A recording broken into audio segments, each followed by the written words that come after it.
The royal family is facing an inquiry into their properties in the wake of Andrew Mountbatten Windsor's eviction from Royal Lodge.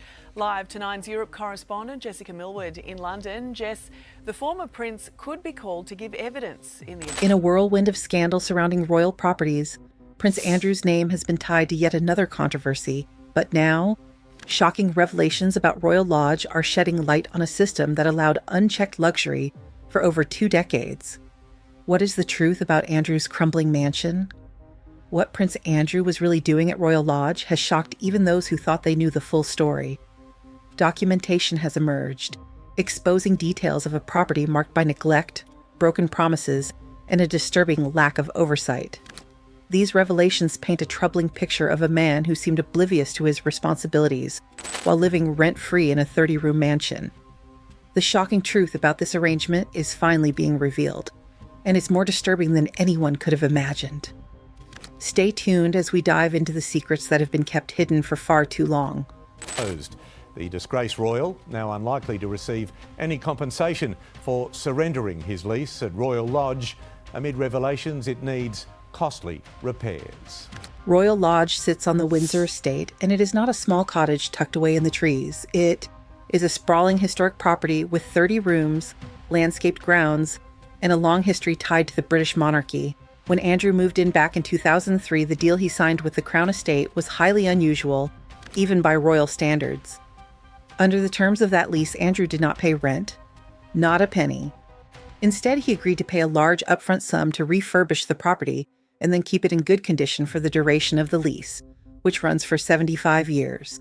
The figure most often quoted for those initial repairs is around $8 million. The royal family afford their living in such huge palaces and castles, and now they're going to scratch the surface and they want to know who is living where and what sort of deal. In return, the Crown Estate included very specific conditions that were meant to protect the property. The interior of the house was meant to be repainted every 7 years. The gardens and grounds were to be properly maintained. No new walls, gates, fences, or windows were allowed without permission. And crucially, Crown Estate officials had the right to enter the property at reasonable times to make sure all of this was being done. On paper, it sounds strict. The lease was detailed, the obligations were clear, and the oversight mechanisms were built into the agreement. In practice, it turns out none of it was enforced. According to a Freedom of Information request revealed by the Daily Mail, not a single Crown Estate official inspected Royal Lodge in the entire 22 years Andrew lived there. Family. This is not only an issue for Prince Andrew, it is also an issue for the rest of the royal family. Prince Edward's also paying peppercorn rent to live at Bagshot Park, and the Prince and Princess of Wales's deal at Forest Lodge will be put on. Not once. No routine checks, no scheduled visits, no quiet walkthrough to make sure the place was being looked after. This detail alone has set alarm bells ringing because the lease explicitly allowed inspections provided reasonable notice was given. Yet they simply never happened. What makes this even more striking is that the Crown Estate had previously told Parliament that inspections were carried out on a so-called need-only basis. In a briefing sent to the House of Commons Public Accounts Committee, the Crown Estate's chief executive said this was standard industry practice and a way to ensure effective use of public money, but the Freedom of Information request shows that in this case, need apparently never arose. Those controversies, of course, include his long-standing association with convicted sex offender Jeffrey Epstein, which has cast a shadow over every aspect of his public life.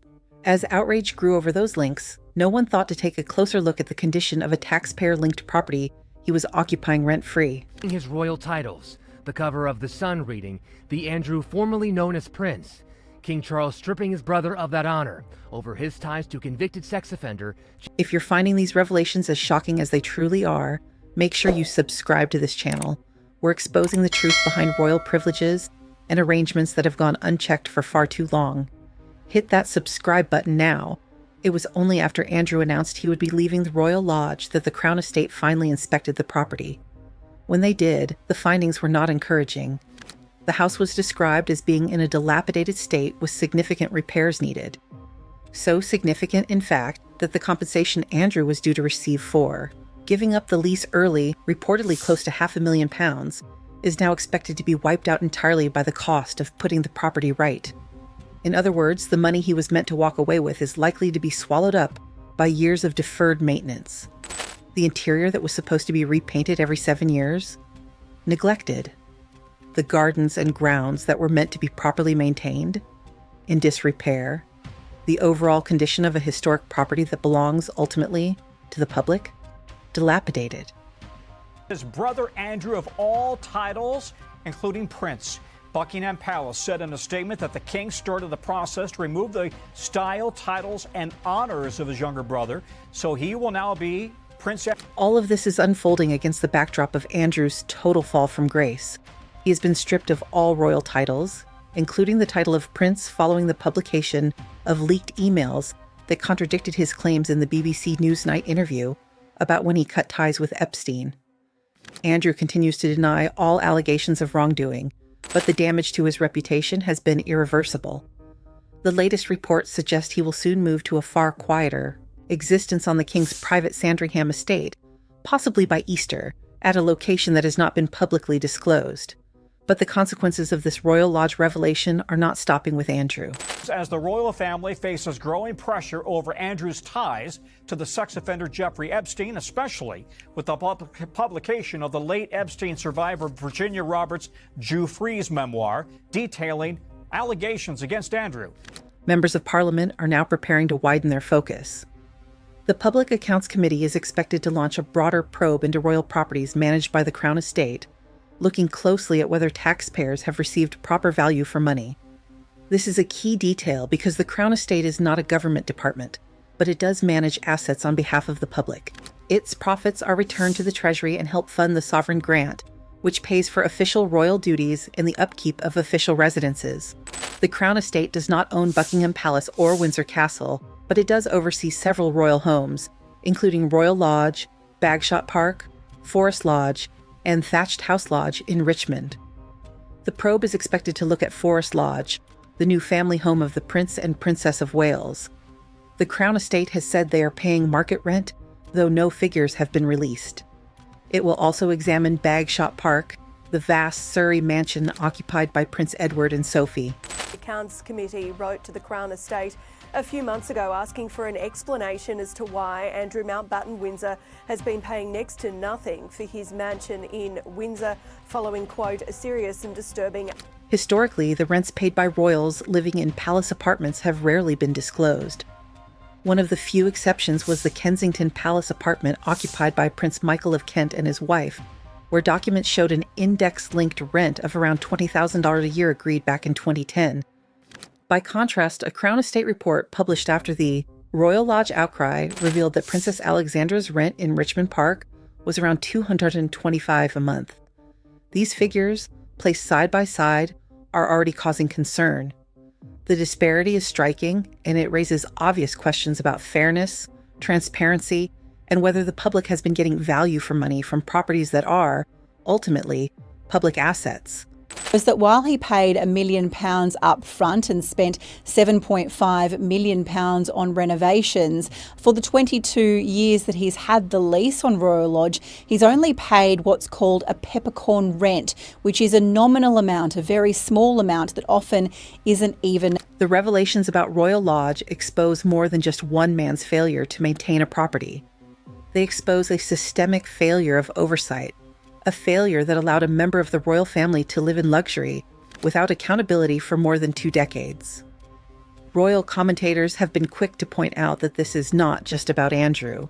The lack of inspections at Royal Lodge raises questions about how other royal properties are being managed, whether other deals have similar gaps in oversight, and whether taxpayers are truly getting value from assets that belong to them.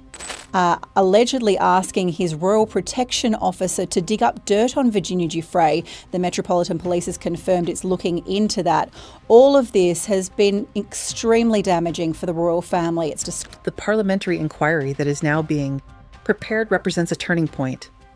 For years, royal property arrangements have operated in a kind of gray area, not fully transparent, not fully scrutinized, existing in a space where deference to the monarchy and assumptions about responsible stewardship prevented tough questions from being asked. But Royal Lodge has changed that. The absence of inspections, the dilapidated condition, the rent-free arrangement that lasted for decades These details have forced the issue into the open. MPs are now asking the questions that should have been asked years ago. Were taxpayers getting value for money? Were royal tenants being held to the same standards as anyone else? And if not, why not? The UK parliamentary inquiry has been launched into the royal family's property portfolio, with revelations that Royal Lodge, where the King's disgraced brother, Andrew Mountbatten Windsor, resided, was dilapidated and in need of repair. Some have described this investigation as the opening of Pandora's box, and it's easy to see why. Once you start looking closely at one royal property deal, it becomes impossible not to look at the others. Forest Lodge, Bagshot Park, Thatched House Lodge, all of these properties are now under the microscope.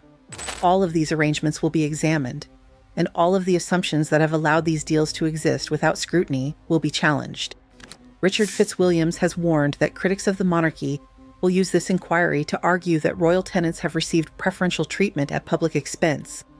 And based on what has already emerged about Royal Lodge, that argument will be difficult to counter.